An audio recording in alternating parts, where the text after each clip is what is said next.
Very good morning student. आज हम फिर से chapter number 3 company final account देखेंगे, जो कि लेक्चर नंबर 5 है। ऑलरेडी हमने लेक्चर 4 किए हैं, जिसमें मैंने आपको प्रैक्टिकल प्रॉब्लम्स और प्रॉफिट एंड लॉस सिखाया है। मतलब उस क्वेश्चन में सिर्फ आपको statement of profit and loss बनाना था। आज मैं आपको ऐसा क्वेश्चन सिखाऊंगी जिसमें आपको profit and loss as well as balance sheet ये दोनों बनाना है। आपको याद होगा हमने 11th-12th में सीखा है कि trading account, profit and loss and then we have to make balance sheet. बस इसी तरह से हमें यहाँ बनाना है, सिर्फ ट्रेडिंग अकाउंट नहीं होगा। लेकिन उसके पहले मुझे बैलेंस शीट का इंट्रोडक्शन थोड़ा देना है। ऑलरेडी प्रॉफिट एंड लॉस का इंट्रोडक्शन एंड प्रैक्टिकल प्रॉब्लम हमने कर चुके हैं। सो देखो हमको अब बैलेंस शीट कैसे बनानी है, तो बैलेंस शीट हमें वर्टिकल फॉर्म में बनानी है। ठीक है, अगर आपको याद रहेगा हमने 12th में हम ऐसे करते थे, यहाँ पे लायबिलिटी होती थी, यहाँ पे एसेट होता था। Okay, so this is called horizontal balance sheet. लेकिन अब हमको हॉरिजॉन्टल नहीं, अब हमको वर्टिकल बैलेंस शीट बनानी है। तो कौन से आइटम्स कहाँ लिखने हैं, कैसे लिखने हैं, पहले 5 मिनट हम वो देखेंगे। तो देखो इस तरीके से आपको ड्रॉ करना है, same like profit and loss statement. Reference number, particular, note number, अब आपको पता चला होगा कि ये नोट नंबर क्या होता है। देन करंट ईयर का हमें यहाँ पे फिगर्स लिखनी है। ये लास्ट ईयर का है, लेकिन यहाँ पे हम कुछ लिखते नहीं है, जस्ट हमें एक फॉर्मेलिटी, मतलब एक फॉर्मेट है, इसलिए ये कॉलम ड्रॉ करना है, अदरवाइज यहाँ पे हम कुछ भी नहीं लिखेंगे। ओके, तो चलो स्टार्ट करते हैं। Always start with the asset. अब आपको पता है बैलेंस शीट दो पार्ट में डिवाइड होती है, एक होते हैं असेट और एक होता है लायबिलिटी। अब जब हम 11th-12th में थे तब हम लोग fixed asset, current asset mix लिखते थे। ऐसे कभी हमने किया नहीं कि पहले से फिक्स असेट लिखा, उसके बाद करंट एसेट लिखा, उसके बाद फिक्टिशियस एसेट लिखा। ऐसे हमने कभी फॉलो नहीं किया। जैसे जैसे ट्रायल बैलेंस में आइटम आते थे हम लोग पोस्टिंग करते थे। But now in graduation level आपको ये सब कुछ सीक्वेंस फॉलो करनी है। तो पहला हमारा होता है फिक्स्ड असेट, बट नाउ उन्होंने चेंज किया है, इंस्टेड ऑफ फिक्स्ड असेट इसको ही हम लोग कहते हैं नॉन करंट असेट। सो घबराइए मत, ये अलग नाम कुछ क्या है। सो नॉन करंट असेट मतलब ही fixed asset, but instead of fixed asset now you have to write non current asset. So non current asset में क्या क्या होता है? Property, capital work in progress, investment, goodwill. Goodwill intangible है, ठीक है। फिर उसके बाद अदर इंटेंजिबल एसेट, और इंटेंजिबल एसेट होगी हमारे पेटेंट्स, कॉपीराइट्स। सो ये यहाँ पर आएंगे। इंटेंजिबल एसेट अंडर डेवलपमेंट, कुछ कुछ एसेट डेवलपमेंट के अंडर होते हैं, तो वो यहाँ पर आएंगे। Biological asset than the bearer plant, मैंने biological plant I think explain किया है, ठीक है, कोई बात नहीं, फिर एक बार कर देती हूँ कि बायोलॉजिकल एसेट मतलब क्या होता है। जैसे एग्जांपल मैंगो ट्री, तो मैंगो ट्री का जो मैंगोज है, हम साल भर मैंगो ट्री मैंगो सेल करते हैं, but mango tree as it is रहता है लॉन्ग टर्म के लिए, उससे जो आउटपुट मिलता है मैंगो ट्री से, बस वही हम सेल करते हैं। So that is known as a biological asset. तो इस तरीके से आपको ट्रायल बैलेंस में एसेट दिए जाए होंगे, इसमें से कोई भी 2-3 आइटम्स दिए जाएंगे, आपको वो लिखने हैं नॉन करंट एसेट। ओके, तो आपको थोड़ा सा ये रोज रोज देखना है, प्रैक्टिस करनी है कि क्या क्या कैसे सीक्वेंस में लिखना है। Now next non current asset में और उन्होंने दिया है trade receivable, investment, loan, deferred tax, other. अब ये फाइनेंशियल एसेट में इन्वेस्टमेंट, ट्रेड, ये लॉन्ग टर्म वाली है,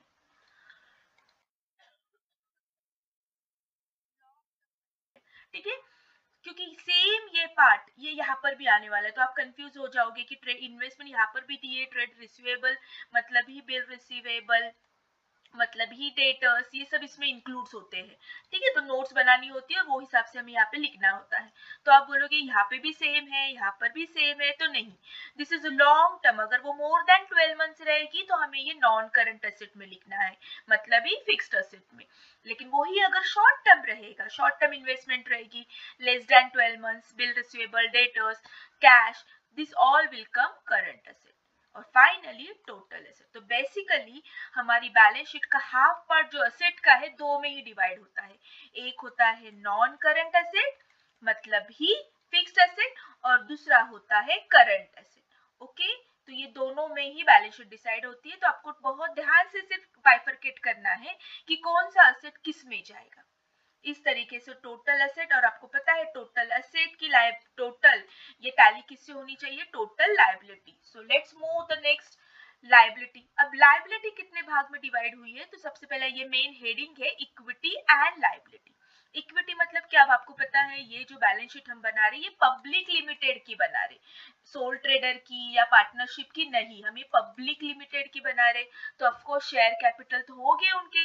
सो शेयर कैपिटल जो भी उनके कैपिटल्स हो गए ये हमको यहाँ पे लिखने हैं। ट्रायल बैलेंस में सब कुछ दिया होगा उन्होंने, प्रेफरेंस शेयर है, इक्विटी शेयर है, इशूड है, ऑथराइज है, बस उसकी सब हमको नोट्स बनानी है। और ये नोट जो भी नंबर होगा ये चेंज हो सकते हैं नोट्स अकॉर्डिंग टू आइटम्स, कम ज्यादा आइटम्स होंगे नंबर भी चेंज हो जाएंगे हमारे, ठीक है। तो जो भी नंबर आएगा उसमें हमें ये नोट्स बतानी है कि ऑथराइज कैपिटल कितना है, इशूड एंड सब्सक्राइब कितना है, एंड फाइनली पेड अप कितना है। अदर इक्विटी में भी बहुत सारे, इसमें हमें लास्ट ईयर का प्रॉफिट वगैरह बहुत सारा आता है, मैं अभी नहीं आपको कंफ्यूज करूंगी, जैसे प्रॉब्लम्स आएगा मैं आपको बता दूंगी। तो ये आपको याद रखना ही है, equity share capital other equity. Now अब हमारी लायबिलिटी स्टार्ट होती है। सो ये लायबिलिटी भी दो पार्ट में डिवाइड होगी, एक नॉन करंट लायबिलिटी मतलब ही फिक्स्ड लायबिलिटी, और एक करंट लायबिलिटी, सेम जैसे non current asset and current asset वैसे ही non current liability and current liability. Understood. इसमें क्या आएगा, तो of course long term liability आएगी, तो देखो borrowings, trades payable, but this is a long term, okay. तो ये याद रखना है आपको, शॉर्ट टर्म रहेगी। सेम आइटम्स, देखो ये सेम आइटम्स नीचे करंट लायबिलिटी में भी दिए हैं, बट डोंट गेट कंफ्यूज। अगर लॉन्ग टर्म रहेंगे तो will write under the non current liability, और अगर शॉर्ट टर्म रहेंगे लेस देन 12 मंथ्स तो हम वो लिखेंगे करंट लायबिलिटी। Got it. उसके बाद होता है अदर करंट लायबिलिटी, फिर कुछ प्रोविजंस होते हैं हमारे, वो हमें provision for taxation, propose dividend, वो कुछ कुछ होते हैं, वो हमें लिखना है। करंट टैक्स लायबिलिटी लिखनी है, एंड फाइनली जैसे टोटल एसेट आया वैसे टोटल इक्विटी एंड लायबिलिटी, ठीक है। तो पिछले पेज पे देखो, यहाँ पे अगर 10,20,000 है तो यहाँ पे भी हमारी टोटल 10,20,000 आनी चाहिए। अंडरस्टूड। तो बैलेंस शीट बहुत कम पार्ट में डिवाइड की है, बस आपको थोड़ा सा ध्यान से लिखना है। चलो एक प्रैक्टिकल प्रॉब्लम करते तो अच्छे से समझेगा। Let's start. देखो ये यूनिवर्सिटी में ही पूछा गया है, 20 मार्क्स के लिए यूजुअली क्वेश्चंस आता है। देखो यहाँ पे मार्क्स भी दिए हैं, आपको ध्यान से पढ़ना है, क्या करना है आपको। पहले के 2-3 प्रॉब्लम में हमने सिर्फ प्रॉफिट एंड लॉस किया था, बिकॉज उन्होंने क्लियर मेंशन किया था डोंट ओपन बैलेंस शीट। यहाँ पे हम देखते क्या क्या है। Gauri limited was registered with the capital 20 lakhs divide into 20,000 equity share 100 is the trial balance of the company। ये ट्रायल बैलेंस दिया है और एडजस्टमेंट दी है। देखो आइटम्स उन्होंने शेयर कैपिटल्स, क्रेडिटर्स, यहाँ पे motor car, sundry debtors, that means यहाँ पे हमको balance sheet as well as profit and loss बनाना है। Okay, so always start with the balance sheet first. अब पहले हम देखते हैं, आप ही मुझे बताओ कौन से आइटम बैलेंस शीट में जाएंगे और कौन से प्रॉफिट एंड लॉस में। अब मोटर कार है तो ये तो बैलेंस शीट में जाएगा, सन्ड्री डेटर्स बैलेंस शीट में जाएगा, salary profit and loss statement में जाएगी, बैंक इंटरेस्ट भी प्रॉफिट एंड लॉस स्टेटमेंट में जाएगा। जिन्होंने आप पहले प्रैक्टिस की उनको पता होगा सैलरी किसके अंडर जाएगा, employ benefit expenses. Bank interest किसके अंडर जाएगा, फाइनेंस कॉस्ट, ठीक है। ट्रैवलिंग एक्सपेंसेस भी प्रॉफिट एंड लॉस लेकिन अदर एक्सपेंसेस में। अब मशीनरी है तो ये बैलेंस शीट में जाएगी। अब बैलेंस शीट में भी किस में, नॉन करंट एसेट में जाएगी, ठीक है। तो आपको फॉर्मेट अच्छे से प्रैक्टिस करनी है, याद रखना है। बिल्डिंग भी बैलेंस शीट में जाएगी। Discount allowed profit and loss में जाएगा, और प्रॉफिट एंड लॉस में कौन से हेडिंग में जाएगा, अदर एक्सपेंसेस में, ठीक है। वेजेस भी प्रॉफिट एंड लॉस में जाएगा, एम्प्लॉय बेनिफिट एक्सपेंसेस के अंडर। ओपनिंग स्टॉक भी प्रॉफिट एंड लॉस में जाएगा, कौन से अंडर जाएगा, कॉस्ट ऑफ मटेरियल कंज्यूम के अंदर जाएगा। परचेज भी कॉस्ट ऑफ मटेरियल कंज्यूम के अंडर जाएगा। कैरेज आउटवर्ड भी statement of profit and loss में जाएगा, लेकिन कौन से हेडिंग में जाएगा, अदर एक्सपेंसेस। जो नए हैं डोंट वरी, आज का प्रॉब्लम अगर आपने देखा तो आपको भी समझ में आएगा, don't get panic.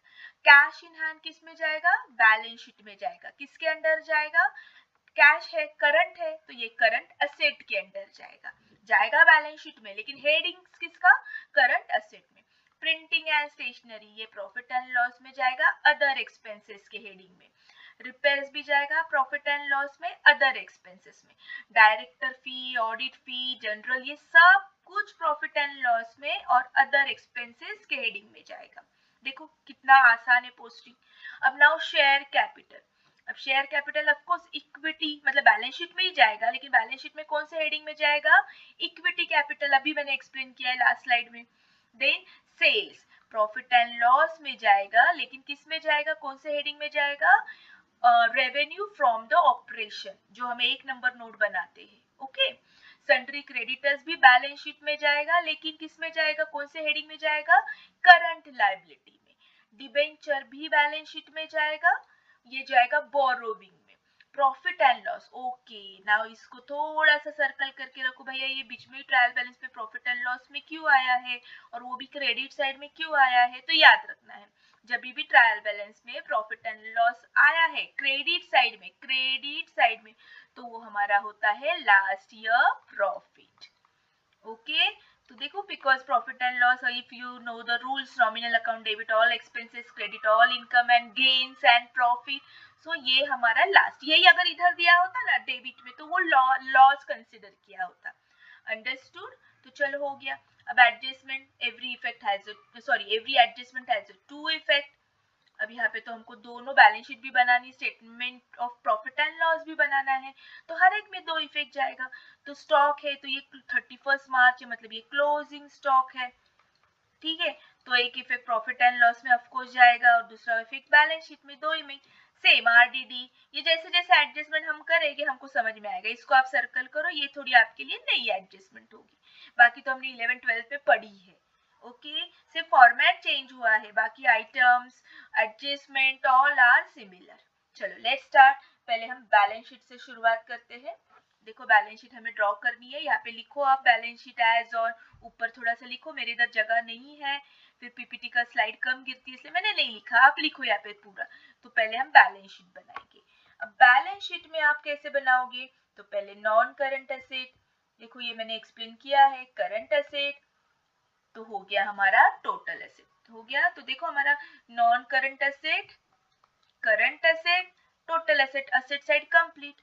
Now liability side में क्या होता है, इक्विटी एंड लायबिलिटी होती है, not only liability, equity, because public limited company है। सो इक्विटी शेयर कैपिटल, फिर अदर इक्विटी। अब जैसे जैसे हम कैलकुलेशन नोट्स बनाएंगे उसका जो फाइनल आंसर आएगा डायरेक्टली हम यहाँ पर लिखेंगे। Then non current liability, current liability, देखो यहाँ पे लिखा भी है मैंने शॉर्ट टर्म, यहाँ पे चाहिए तो लॉन्ग टर्म लिखो। ओके, आप लिख सकते हो आप पेंसिल से। And finally other current liability, and finally provisions, equity and liability. ये थोड़ा सा अब याद रखो, देखो नॉन करंट लायबिलिटी, फिर इमीडिएटली करंट लायबिलिटी लिखनी है, फिर अदर करंट लायबिलिटी, और ये प्रोविजन मत भूलो, इसको स्टार मार्क करो, बार बार देख कर जाओ। प्रोविजंस इंपॉर्टेंट पॉइंट्स है, ठीक है, ये भूलना नहीं है। तो इस तरीके से आपने पहले ही स्ट्रक्चर डिवाइड किया। ओके, अब बस हमें क्या करना है, नोट नंबर डालनी है, और वो नोट नंबर के हिसाब से, नोट मतलब वर्किंग नोट बनानी है, और फाइनली जो आंसर आएगा वो यहाँ पे पुट करना है। इसलिए प्लीज रिक्वेस्ट करती हूँ कि पहले के 2-3 अगर आप वीडियो देखते हो तो आपको और आसान जाएगा। ओके, चलो नेक्स्ट वन, अब शुरुआत करते हैं। अब देखो हमारे पास ट्रायल बैलेंस है, अब हमें ना थोड़ा अंदाजा आएगा कि नॉन करंट एसेट में क्या क्या है भैया, करंट एसेट में क्या क्या है। थोड़ा सा ट्रायल बैलेंस के हम डेबिट साइड पढ़ते हैं। मोटर कार है, सन्ड्री डेटर्स है, तो देखो ये मोटर कार, फिर और थोड़ा सा मशीनरी और बिल्डिंग, ये तीनों एक ही हेडिंग में आएंगे, प्रॉपर्टी प्लांट्स एंड इक्विपमेंट। ठीक है, तो हम ये तीनों की मिलके एक नोट बनाएंगे, अगर डेप्रिसिएशन होगा तो डेप्रिसिएशन कैलकुलेट करेंगे, और फाइनली जो तीनों का आंसर आएगा वो हम यहाँ पे लिखेंगे। अंडरस्टूड? तो हमको अब थोड़ा सा अंदाजा लेना पड़ेगा कि क्या क्या आइटम्स है, तो पहले ही हम लोग ये फिल इन द ब्लैंक्स जैसा लिखेंगे। तो प्रॉपर्टी एंड प्लांट्स हमें दिखा। ओके, अब उसके बाद अगर आप नोटिस करते हो तो करंट असेट में आपको क्या क्या दिख रहा है, देखो करंट असेट में आपको सन्ड्री डेटर्स दिख रहा है, और देखो ध्यान से थोड़ा सा आपको कैश इन हैंड दिख रहा है, ये दो दिख रहे हैं। ओके, तो सन्ड्री डेटर्स ही ट्रेड रिसीवेबल होता है, ये नई कंसेप्ट है, सन्ड्री डेटर्स उन्होंने इंक्लूड किया है। तो सन्ड्री डेटर्स मतलब ही ट्रेड रिसीवेबल, तो आप सन्ड्री डेटर्स नहीं लिखोगे, आप ट्रेड रिसीवेबल लिखोगे। ये दो तो मिले, फिर तो इन्वेंटरी क्यों लिखा मीन्स आपने ट्रायल बैलेंस में तो कहीं इन्वेंटरी नहीं दिख रहा है, लेकिन अगर आपने एडजस्टमेंट पढ़ी होगी तो पहली एडजस्टमेंट दी है क्लोजिंग स्टॉक। इन्वेंटरी मतलब स्टॉक, तो जब हम क्लोजिंग स्टॉक के दो इफेक्ट देंगे, एक इफेक्ट यहाँ पे देना पड़ेगा ना हमें, इसलिए इसलिए पहले क्वेश्चन ध्यान से पढ़ना है, ठीक है। तो इन्वेंटरी भी हमें यहाँ पे लिखना है। तो फिलहाल हमें ये ट्रायल बैलेंस में तीन चीजें मिली, ये तो हमें एडजस्टमेंट की वजह से समझा कि इन्वेंटरी को जगह छोड़ना है। और ट्रेड रिसीवेबल कैश, ये तो हमको डेबिट में मिला है, देखो यहाँ पे सन्ड्री डेटर्स मतलब ही ट्रेड रिसीवेबल, और कैश इन हैंड उसको ही बोलते हैं कैश एंड कैश इक्विवेलेंट।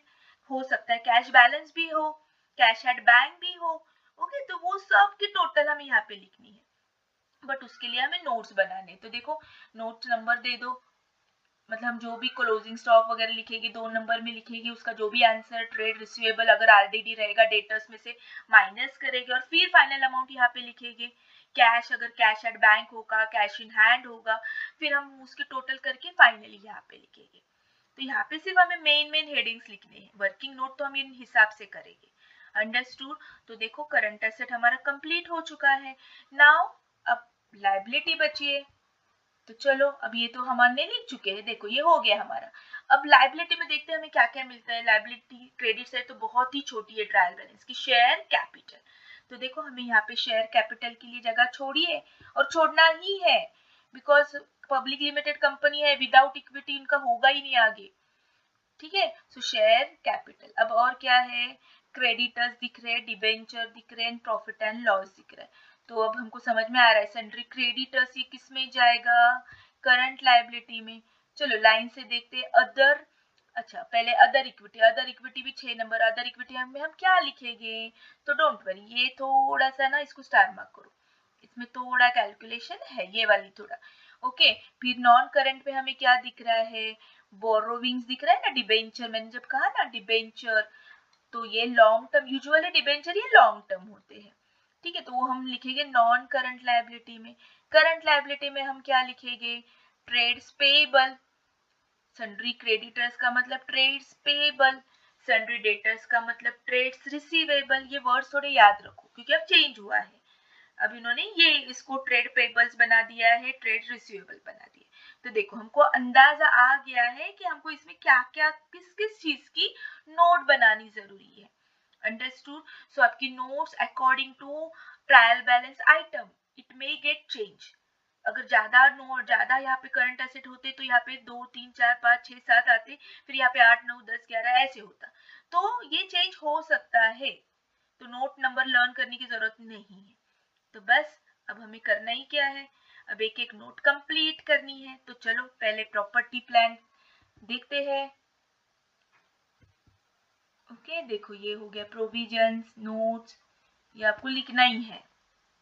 तो थोड़ा सा बैलेंस शीट की ये लाइबिलिटी साइड थोड़ी सी आपको याद रखनी पड़ेगी। करंट एसेट की तो इजी है, non current asset and current asset ये दो में ही है, बट इक्विटी में थोड़ा सा हमको जरा ज्यादा दिमाग लगाना है।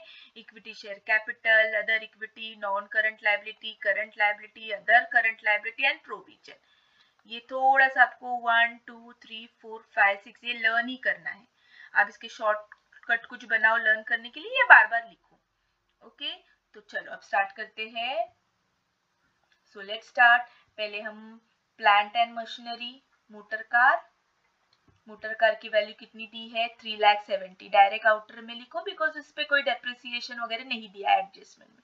फिर उसके बाद हमारा क्या आता है मशीनरी, तो मशीनरी अगर आपने एडजस्टमेंट रीड की होगी तो मशीनरी पे डेप्रिसिएशन है तो 8 लाख अंदर लिखो।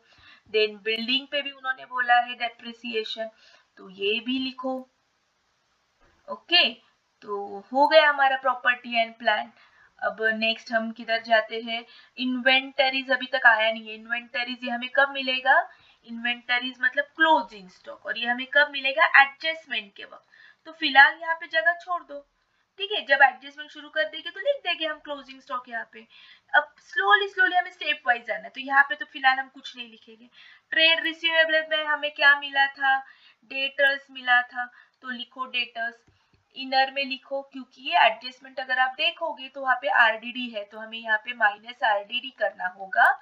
जो भी आरडीडी रहेगी हम यहाँ पे माइनस करेंगे, और फिर फाइनली आंसर यहाँ पे लिखेंगे, वो हमारी नोट नंबर 3 है। तो फिर हम हमारे ओरिजिनल बैलेंस शीट में जाके नोट नंबर 3 के सामने ये जो फिगर आई है वो लिखने वाले हैं। ठीक है, तो ये हमारी वर्किंग नोट है। ओके, सो सन्ड्री डेटर्स हो गया, तो ये भी कट हो गया। अब और क्या बाकी है? ट्रेड रिसीवेबल में तो कुछ बाकी बिल रिसीवेबल वगैरह दिया नहीं है। Okay, now cash and cash equivalent. So हमारे पास सिर्फ कैश इन हैंड है, तो लिखो कैश इन हैंड डायरेक्टली 10,000। अगर कैश एट बैंक भी होता तो हमने क्या किया होता, इनर में 10,000 लिखा होता एंड एज्यूम करो कि बैंक बैलेंस भी दिया है, तो बैंक बैलेंस सपोज 12,000 होता, तो बाहर आउटर कॉलम में कितना आता फिर 22,000। अंडरस्टूड? तो ध्यान से आपको देखना है क्या क्या दिया है। अंडरस्टूड? सो ओके, लेकिन यहाँ पे सिर्फ कैश इन हैंड दिया है तो आउटर कॉलम, तो हमारे नोट नंबर 4 में अमाउंट कितनी जाएगी? 10,000 जाएगी। डन। चलो नाउ नेक्स्ट, अब लाइबिलिटी साइड स्टार्ट होती है। ये भी हमने पहले ही डिसाइड किया है कि इसमें क्या आने वाला है, तो इक्विटी शेयर कैपिटल। अब ये लिखा कैसे जाता है? तो पहले हमेशा ऑथराइज्ड कैपिटल लिखना है। ऑथराइज्ड कैपिटल है 20 लाख। मिस आपको कहाँ से मिला? तो क्वेश्चन फिर से रीड करो। ठीक है, क्वेश्चन का स्क्रीनशॉट निकालो चाहिए तो, या प्रिंट निकालो, और देखो सबसे पहले ट्रायल बैलेंस के ऊपर की लाइन, ठीक है, तो वहां पे लिखा है कि there authorised capital is 20 lakh, तो लिखना है। लेकिन authorised capital never comes in the calculation, तो इसको सिर्फ एक लाइन खींचनी है, ये कैलकुलेशन में कभी भी नहीं आएगा। Got it? ये कंपनी को लिखना जरूरी होता है कि उनकी कितनी परमिशन मिली है। सो ऑथराइज्ड कैपिटल। उसके बाद अब हमें लिखना है issued, subscribe and paid up capital. तो सब कुछ 10 लाख ही है, इशूड भी, सब्सक्राइब भी एंड पेड अप कैपिटल देखो यहाँ पे दिया है। तो जो भी हम डिविडेंड वगैरह कैलकुलेट करेंगे इस पे नहीं करेंगे, हमेशा पेड अप कैपिटल पे ही हम करेंगे डिविडेंड कैलकुलेशन। सो कहीं तो नोट्स लिख के रखो। अंडरस्टूड? तो ये इंपॉर्टेंट है कैलकुलेशन के लिए। 10 लाख तो हो गया हमारा इक्विटी शेयर। नाउ नेक्स्ट, अब कौन सा आइटम दिया है उन्होंने? Other equity. अब अदर इक्विटी में क्या लिखना है? तो प्रॉफिट एंड लॉस लिखना है। ये क्यों लिखना है, इसका क्या फायदा है, आगे मैं बताती हूँ। तो फिलहाल सिर्फ लिख कर रखो profit and loss. Last year का ये प्रॉफिट है 2,32,000। अंडरस्टूड? थोड़ा सा अगर आप पीछे फ्लैशबैक जाओगे ना, तो 12th में याद करो, हम प्रॉफिट जो मिलता था ना, नेट प्रॉफिट, वो बैलेंस शीट में कैपिटल में ऐड करते थे, है ना, कैपिटल में। तो बस ये भी हमने कैपिटल के ही अंडर लिया है ना, अदर इक्विटी। Got it? तो इसलिए ये हमें लिखना है 2,32,000। Got it? कुछ कुछ चीजें जो आपको याद रखनी है उसको स्टार मार्क करके ही रखो कि एग्जाम जाने से पहले ये देखना ही है एक बार। ओके, नाउ नेक्स्ट हमारा है बोरोविंग, उसमें हमको डिबेंचर मिला है। हाँ, अच्छा, ये लिख कर रखो प्रॉफिट एंड लॉस। ये जो अभी हम बैलेंस शीट बनाएंगे ना, statement of balance sheet, sorry statement of profit and loss, उसका जो करंट ईयर का हमें प्रॉफिट मिलेगा वो हम यहाँ पे ऐड करेंगे। अब ये कब मिलेगा? जब हम statement of profit and loss बनाएंगे। ठीक है, तो जब मिलेगा, जैसे नेट प्रॉफिट हम ऐड करते थे प्रॉफिट एंड लॉस का बैलेंस शीट में, वैसे ही तो उसके लिए हमको पहले बनाना तो पड़ेगा, स्टेटमेंट बनाएंगे बैलेंस शीट होने के बाद, तो इसके लिए जगह रखो। Got it? चलो नेक्स्ट है बोरोविंग में डिबेंचर, देन ट्रेड पेबल्स में क्रेडिटर्स, और क्या बाकी है देखो। ओके, अदर करंट लायबिलिटी में क्या लिखना है, प्रोविजन में क्या लिखना है, देखते हैं। अभी आइटम्स तो सब हो गए हमारे, शेयर कैपिटल लिखा, creditors, debenture, profit and loss, sales तो हम प्रॉफिट एंड लॉस में लिखेंगे। तो फिर ये क्यों लिखा है तो आपको समझ में आ जाएगा अगर आपने एडजस्टमेंट ठीक से पढ़ी होगी। तो एक दो आइटम्स है, जैसे कि आउटस्टैंडिंग वेजेस। आउटस्टैंडिंग वेजेस ये क्या है? करंट लायबिलिटी है, तो वो इसमें लिखना पड़ेगा हमें, इसलिए हमने पहले ही इसको हेडिंग लिख दिया। अंडरस्टूड? देन हमने कुछ प्रपोज डिविडेंड दिया है, प्रोविजन की है, वो हमें इसमें लिखना पड़ेगा। इसके लिए ये हमने जगह छोड़ी है, जब मिलेगा तब हम लिखेंगे, अभी के लिए ये ब्लैंक रखो। तो इसलिए क्वेश्चन ड्रॉ, आंसर ड्रॉ करने से पहले क्वेश्चन ठीक से पढ़ो कि हमें कौन कौन से आइटम्स लेना जरूरी है। Got it? तो ये थोड़ा सा लायबिलिटी साइड आप अच्छे से याद रखो। चलो नाउ हमारी बैलेंस शीट जो है वो फिनिश हो चुकी है। अब हम जाएंगे statement of profit and loss. Got it? अब बैलेंस शीट हमने अभी क्यों नहीं टैली की? देखो बैलेंस शीट कंप्लीट हुई है क्या हमारी? नहीं, अभी तक हमें एडजस्टमेंट करना है, एडजस्टमेंट की इफेक्ट्स देने हैं, जो करंट ईयर का प्रॉफिट मिलेगा वो ऐड करना है, then only will get all this final amount. Understood? तो अभी सिर्फ हमें क्या करना है, नोट्स बनाने हैं। चलो, तो ऐसे ही अब statement of profit and loss बनाना है। अब ये तो आपको अच्छे से याद हुआ रहेगा, revenue from operation, other income, expenses. Expenses में भी हमें क्या क्या यूजुअली होता है, कॉस्ट ऑफ मटेरियल यूजुअली होता है, employ benefit, finance, depreciation, other. तो अगर आप ट्रायल बैलेंस ठीक से पढ़ा होगा तो ये कुछ भी नहीं दिया है इन्होंने, तो ये नहीं लिखोगे तो भी चलेगा, डायरेक्टली ये लिखो। ओके, फिर हमें जो प्रॉफिट मिलेगा वो प्रॉफिट हम हमारे यहाँ पे ऐड करने वाले हैं, तब जाके हमारी बैलेंस शीट टैली होने वाली है। ओके, सो इस तरीके से स्ट्रक्चर ड्रॉ करो। नोट नंबर अब चेंज होगी, देखो हमारी नोट नंबर यहाँ पे 10 तक स्टॉप हो गई थी, यही कंटिन्यू रखने वाले हम, फिर से नई नोट नंबर 1 2 3 नहीं करना है, क्योंकि बैलेंस शीट पहले बनती है फिर प्रॉफिट एंड लॉस। तो जहां पे भी यहाँ बैलेंस शीट की नोट सपोज 11 नंबर पे खत्म हो गई तो प्रॉफिट एंड लॉस की नोट 12 से स्टार्ट होगी। Got it? सो यहाँ पे हमारी 10 को एंड हो गई है, तो यहाँ पे हमारा प्रॉफिट एंड लॉस की नोट 11 से स्टार्ट होगी। कंटिन्यू आपको रखना है, फिर से वापस 1 2 3 नहीं करना है। अंडरस्टूड? तो चलो अब फटाफट नोट्स बनाते हैं। ऑलरेडी हमने रेवेन्यू फ्रॉम ऑपरेशन बनाया है, फिर मटेरियल कंज्यूम बनाया है। So let's start. Trial balance का डेबिट ये तो हमने बैलेंस शीट में डाल दिया है। ओके, सैलरी, सैलरी कहाँ जाएगी, 1,50,000 आउटर कॉलम में लिखो। बैंक इंटरेस्ट कहाँ जाएगा, फाइनेंस कॉस्ट में जाएगा। ट्रैवलिंग एक्सपेंसेस कहाँ जाएगा, अदर एक्सपेंसेस में जाएगा। तो turn the page, travelling expenses, then machinery हमने बैलेंस शीट में लिखी, बिल्डिंग लिखी। डिस्काउंट अलाउड कहाँ जाएगा, ऑफ कोर्स अदर एक्सपेंसेस में ही जाएगा।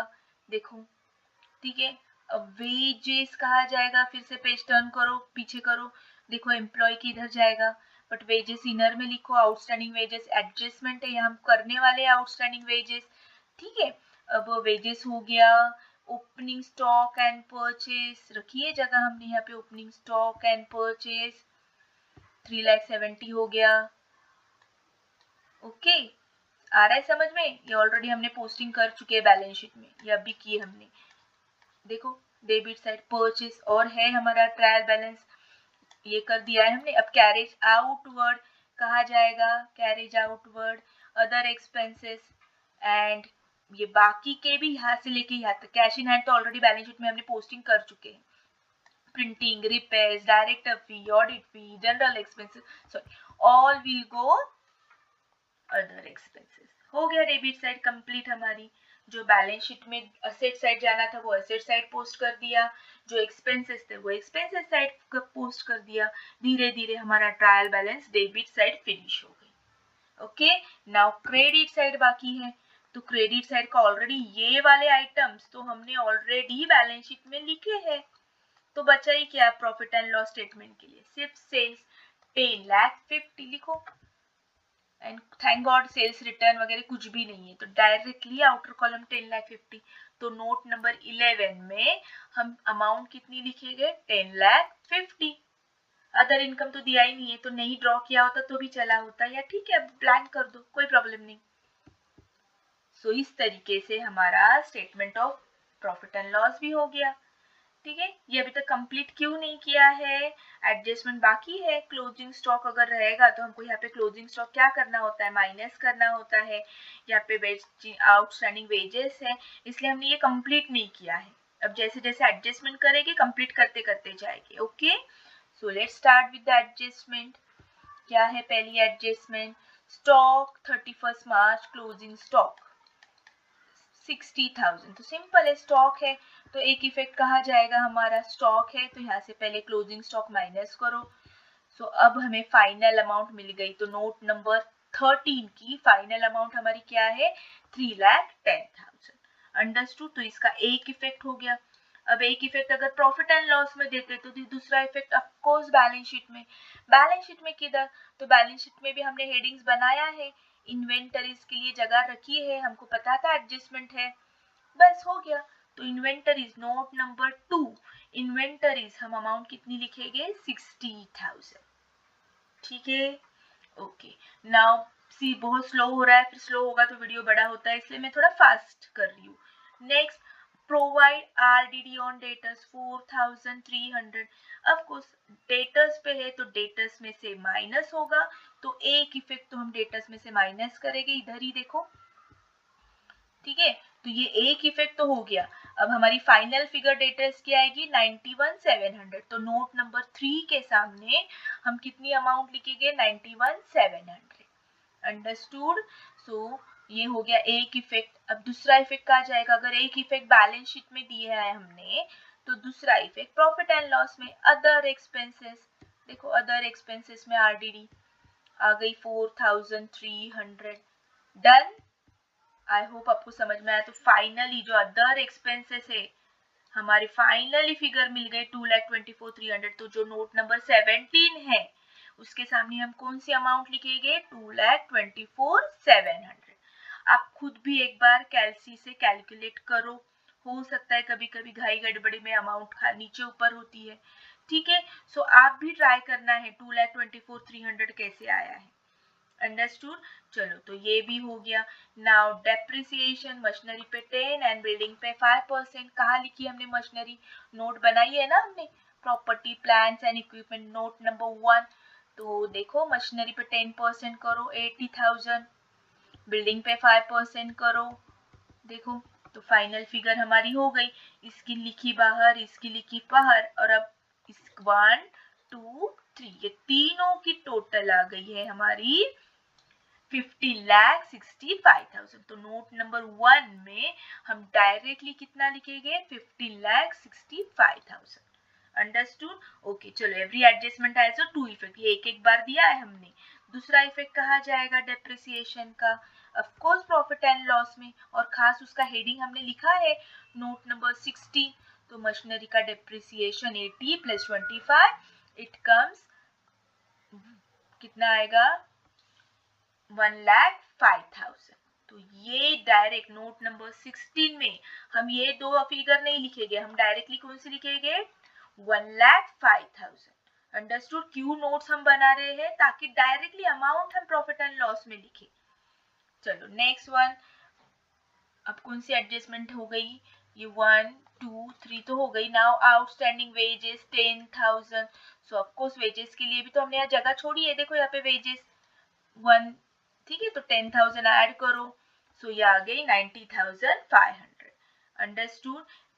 टू इफेक्ट है, एक तो दे दिया हमने प्रॉफिट एंड लॉस में, दूसरा effect of course balance sheet में। तो अगर आपको याद रहेगा तो बैलेंस शीट में हमने क्या किया है? जगह रखी है कौन से under? Of course other current liability. देखो तब पोस्टिंग के वक्त ये खाली थी, यहाँ हमने कुछ नहीं लिखा था पोस्टिंग के वक्त, ओके।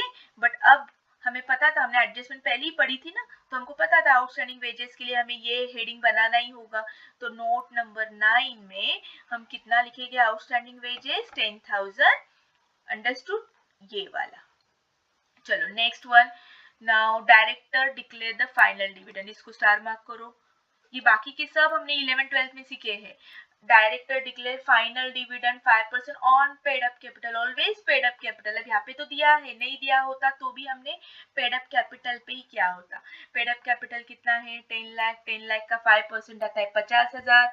सो 50,000 हम लिखेंगे प्रोविजंस में, क्योंकि डायरेक्टर ने डिक्लेयर किया है, अभी तक पेड नहीं किया है, प्रोविजन की है। तो प्रोविजन में हम लिखेंगे प्रपोज डिविडेंड 10 लाख पे 5%, इट कम्स 55,000। अंडरस्टूड। समझ में आ रहा है शायद। और एक एक प्रॉब्लम हम करेंगे नेक्स्ट लेक्चर में, ठीक है। तो अभी इसका दो effect, again adjustment has two effect. तो ये 50,000 का तो हो गया। दूसरा इफेक्ट कहाँ पे जाएगा? तो अब ध्यान से देखना है, ये 50,000 का इफेक्ट हमें प्रॉफिट एंड लॉस जितना भी होगा ना हमको उसमें से माइनस करना है, क्योंकि आपको जितना प्रॉफिट होगा उस पे हमारा थोड़ी हक है, उसमें से हमको डिविडेंड देना है। अंडरस्टूड। तो यही पे इसका सेकंड इफेक्ट आता है। देखो ये इफेक्ट ऐसा है कि बैलेंस शीट में ही आते हैं दोनों इफेक्ट, ओके। एक प्रोविजन में लिखो और इमीडिएटली यहाँ से माइनस करो। अभी तक ये फिगर हमें नहीं मिली है, कब मिलेगी? जब प्रॉफिट एंड लॉस स्टेटमेंट हम पूरा करेंगे। अंडरस्टूड। तो अभी भी ये हमको नोट नंबर 6 है, उसकी फिगर अभी तक मिली नहीं है, बाकी ऑलमोस्ट हमने कंप्लीट कर दिया है। Got it? So finally we have finished all the adjustment. बस अब करना क्या है? अब ये पहले फाइंड आउट करना है, उसके बिना बैलेंस शीट क्लोज नहीं होगी, तो पहले प्रॉफिट एंड लॉस क्लोज करते हैं। तो चलो फटाफट नोट्स देखो, हमको मिला है ये नोट्स सब। आई होप आप मेरे साथ लिख रहे हो, लिखोगे तो ही आपको समझेगा कि नोट नंबर 13 में ये कैसे आया, एम्प्लॉय बेनिफिट कैसे आया, ये कैसे आया। So total income minus total expenses, what will get, of course will get the profit. उसको क्या कहेंगे, प्रॉफिट बिफोर टैक्स लिखो या profit before exceptional and extraordinary item and tax. याद रहता है तो वेल एंड गुड, नहीं तो प्रॉफिट बिफोर टैक्स।